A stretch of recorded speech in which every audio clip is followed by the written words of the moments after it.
Tajiri, hapa nipo Kigamboni Kisarawe 2.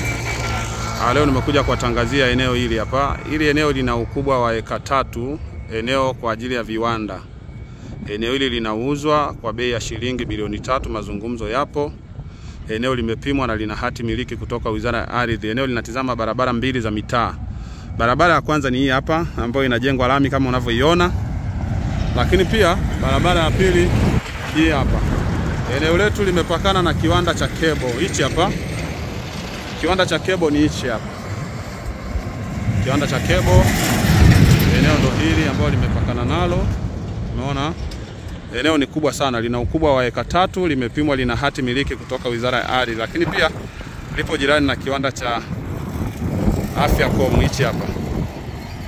Na kiwanda kingine kiko pale mbele pale, kiwanda cha pombe kile pale.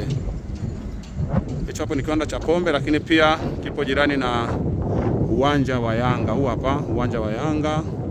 Tajiri, kuna fursa mbalimbali. Eneo letu ni hili, linatizama barabara mbili. Wahi mapema uje ujipatie eneo hili lenye ukubwa wa eka 3 kwa bei ya shilingi bilioni 3.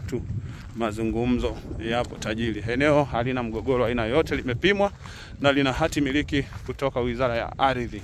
Kwa hiyo nawakaribisha sana Kigamboni. Lakini pia kama unauza eneo lako, unauza beach plot, unauza yadi, unauza shamba, unauza nyumba, nipigie tajiri kupitia 0783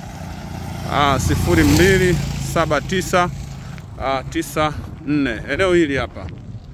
Eneo lipo mazingira mazuri kama unavyoona. Unaona? Eneo halina mvutano wa aina yoyote.